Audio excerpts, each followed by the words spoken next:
downstairs maker and says, "Are you coaching the Dominican team?" I go, "What are you talking about?" "Well, it's all over KSR." And I go, "I don't know what you're talking about."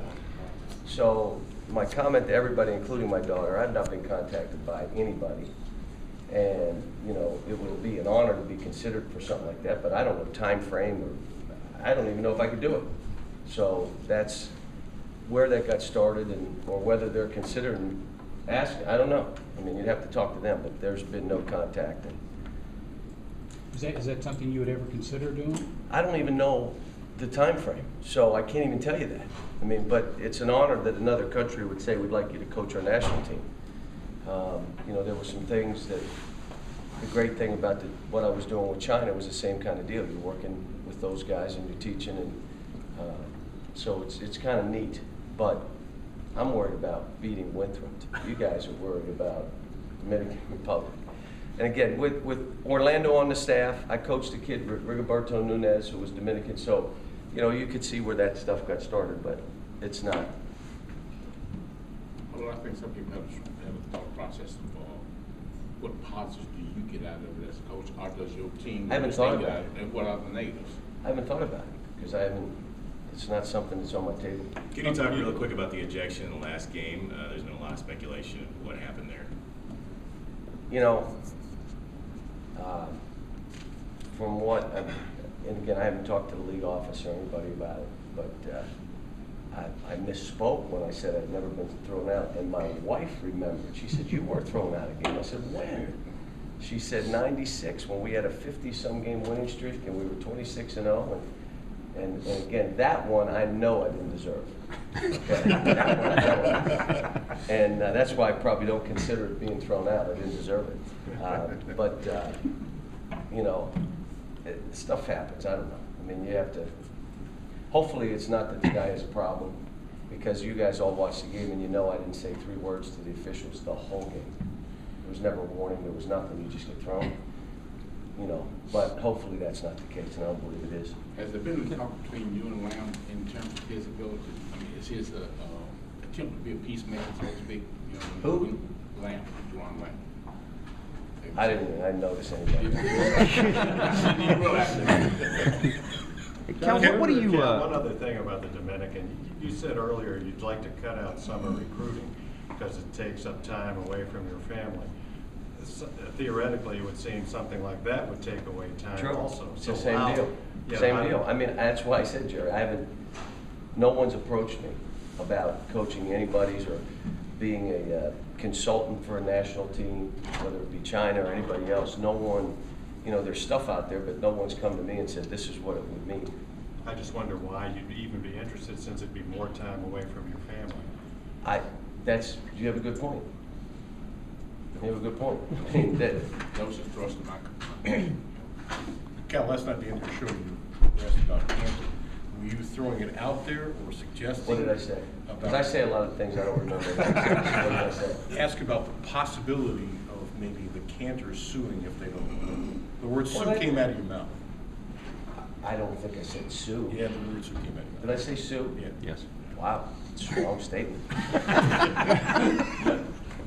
I mean, the decision that for their family, if this thing is said he can't ever play college basketball, you know, they have their own counsel and they would make their own decision.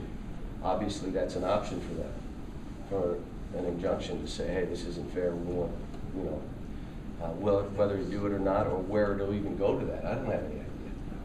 There are a lot of things I throw out there, food for thought. I like to just encourage people to think, and, you know. You encourage us, though, right? Yeah.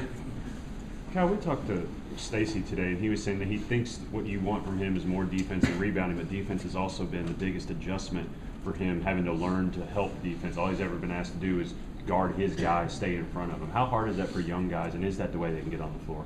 Well, that's how they stay on the floor. Now, I want you to understand, if a guy comes down and he'll rebound and he'll stop and he'll help his teammates and he's talking, they're not going to score that many baskets. So even if we don't score, it's even. I can leave him on the floor. But the minute he walks in and he doesn't rotate and they get a free layup, and then he gets a ball jerk from him, and it's anybody, not just Stacy, and they make another basket. It's one that we didn't get and they got. That's a 4-point swing. You do that once or twice and all of a sudden you're an 8-point negative, you cannot be on the floor. Freshman, senior, sophomore, you can't be out there. And so, well, I made a basket, okay. It's 2 points for us, 8 against us. We're losing, so you can't be out there. That's what you're trying to tell them. Part of that's a will to win. Part of that's understanding that every possession's important. And most freshmen don't know it. What I'm happy about is we got 3 other freshmen that are slowly coming through. Now you may say, well, they're playing a lot more. Yeah, they deserve to be too. So now what happens, it's like in life, you get your opportunity, are you ready for it? If you're not ready for it, you cannot blame anybody but yourself. Are you ready for your chance to play? I told John Hood and Stacy Poole yesterday, we need you on this team, and we need you to perform. Why? There may be foul trouble. Someone maybe get hurt, and you're going to be thrust into the position. Are you ready? Or are you just going to grab balls as you're falling down and throw them at the basket? What? You can't do that. I mean, you can't, I can't leave you on the floor.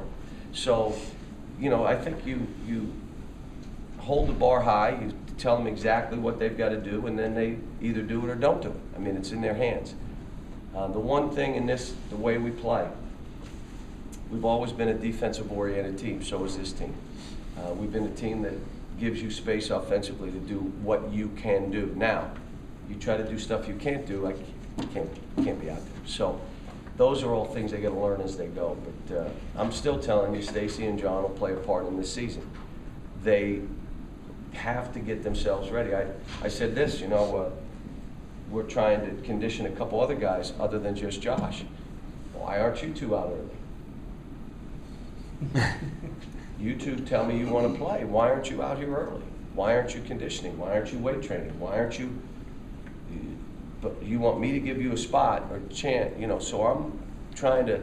Said the same with Eloy. Eloy, if you not watch what Josh did, now why wouldn't you chase that and do the same? Because he's capable. Josh is like the success story. Early season, but he's been the success story.